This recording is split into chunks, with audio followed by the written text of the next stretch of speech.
Hi and welcome back to Ahead of the Game previews for this week's instalment. You'll notice I'm alone this week, but I've spoken to Ben in lots of detail to get his thoughts, and we'll be covering all the usual sports that we do here. So last week was a very busy sporting week with all the Premiership football that was going on. There was the European rugby and of course the golf in the CIMB Classic, and that's where I'm going to start the roundup this week. You remember in last week's video a few of my picks were going quite well in Brendan de Jong and Jim Furyk, and we thought they would really push to potentially get a nice win for us.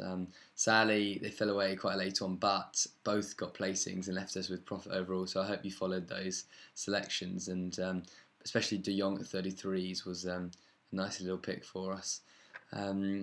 The PGA Tour Full Series now moves on to the CIMB Classic this week, which is in Asia. So a bit of a trek for some of the golfers, but some very talented ones have gone across for the big prize fund, including Tiger Woods. So a couple of rounds down because of the time difference, and our pick is actually leading at the moment, Robert Garrigus, who is at 40 to 1, looked like an absolute steal, hits the ball a mile, and he's at 2 rounds of 7 under to put himself in some real contention and 2 shots ahead going into the weekend. So watch this space for him, with other picks including Carl Pettersson and Bo Van Pelt both going well, but our fingers crossed, our long shot is the one who may surprise, and Brian Harman, who at 90 to 1 we chose, and in a small field for this event, we're very excited to see him at 8 under after 2 rounds, thanks to a 64 opening round. So hopefully he can get into a top 5, and there'll be some nice profit margins for you followers. The European Tour is also overseas, and that's gone to Shanghai for the BMW Masters. And we picked Rory McIlroy, Ian Poulter and Brendan Grace to go well this week. And the latter struggled a bit with his ball striking, but Poulter's right in there. And we picked him just because of I imagine he's living off that buzz of the Ryder Cup, and plays well, plays direct, putt. If he gets that putter going, then you know he can do anything with a flat stick. So hopefully he'll do well. Of course, McIlroy was quite short odds at 5s, but we took him on, and he's only a couple shots off the lead and in perfect position going into the weekend. So look forward to seeing his developments over the weekend. That's basically covers the golf side of things, and we'll move on to football now, where we saw our picks have quite a lot of success in the Premiership last week, with wins for Chelsea, West Ham, Liverpool and Man U, as well as a draw in the Everton and QPR game being the highlights. And the midweek was the Champions League, and that was a bit tougher, mainly because the English teams really struggled, which was a surprise. Man U were the only team who could get anything out of their game, even despite being 2-0 down to 2 Allen goals against Braga early on. They came back to win 3-2 rather impressively. But Arsenal, Chelsea and Man City were all well beaten, and against beatable opponents, to be honest, so they may be struggling to get out their groups, especially Man City after only 1 point from 3 games. Their focus may well have to be well and truly on keeping that Premiership title.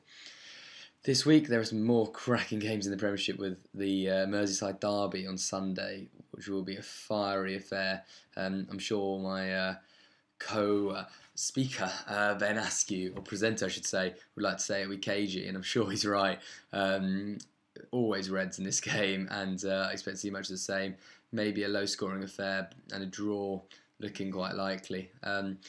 The biggest game, though, has to be the top-of-the-table clash between Man U and Chelsea at Stamford Bridge. Man U have a very tricky journey going down to London, and Chelsea have looked good. We said at 5 to 1 to begin the season, we think they could go the whole way, and at the moment they're looking pretty good for it. So excited to see how that develops. Chelsea need to prove that without Drogba, and they can go on and still be the big side. So that should be a very cracking game. Other picks just for through the whole weekend. We think that Arsenal will find QPR quite tricky. Despite them being at home, it's a London derby. QPR playing some not bad football, and Mark Hughes obviously under a bit of pressure. Good manager. That could be a bit close, but Arsenal should just have the edge. I love to say I think there are going to be some goals at down south in Southampton, Tottenham.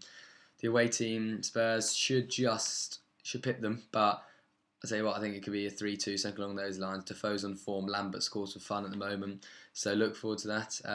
Stoke and Sunderland, low scoring, close affair, quite similar types of football, very one-dimensional. Stoke, obviously. So yeah, that's another one to watch out for. And Man City, finally, home to Swansea. I can see them, probably keeping clean sheet. The win to nil might not be a bad punt for you there. But yeah, that's most of the football for this weekend. Finally, we go on to the rugby side of things. And the Heineken Cup was last weekend, so the Aviva Premiership got a rest. And again, English sides didn't do too badly. Saracens, Leicester and Harlequins all impressed with big wins. Whereas Saints lost pretty badly, quite a winnable game against Castres. And Sale was simply outplayed in Montpellier.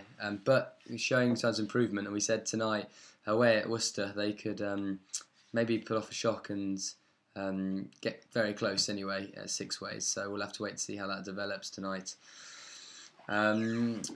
Finally, the Premiership this weekend have what I must say, I've already mentioned the Worcester game, but I must say probably the best weekend of Aviva Prem we will get all season. Bath host Exeter in the early game, which is very tough to call. Bath are great at home, Exeter have a brilliant season. It's going to be a tight one. There may be very good defences cancelling each other out, but again, both sides can attack. So I'd say over 46 points isn't a bad punt at all. And either team on the handicap, I'd imagine. Exeter probably given -7 or so. May not be a bad bet. They're good from away from Sandy Park, but not amazing. So we'll have to wait and see with that one. Then the big Saints and Sarries on the Saturday, which is very tough to call. Both very good teams, and then Gloucester host Leicester to finish off Saturday.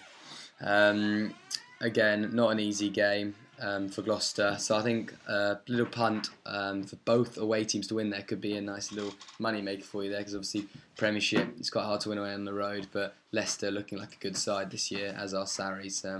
So especially against the team at top, there'll be some good odds for that. Finally, we've got London Irish playing the champs Quins on Sunday. London Irish have started playing a bit better rugby. I expect a lot of points in this, weather permitting, because the two back lines are both phenomenal. So I look forward to that one. But Quinn should have enough to hold off the boys from Medeski. And finally, Wasps desperate need of a win. I welcome London Welsh, who are now starting to play with no fear and could cause an upset. But I think Wasps with the likes of Christian Wade, who I'd look out for, should go on to have enough strength to win this game. So I think that pretty much sums it up for this weekend's sport. I hope you enjoyed it. If you want any more details on any games, we've got all the previews online, and I'll be happy to answer any questions or specific tips you have. But I hope you enjoyed this week's Head of the Game Roundup, and see you next time. Cheers, bye now.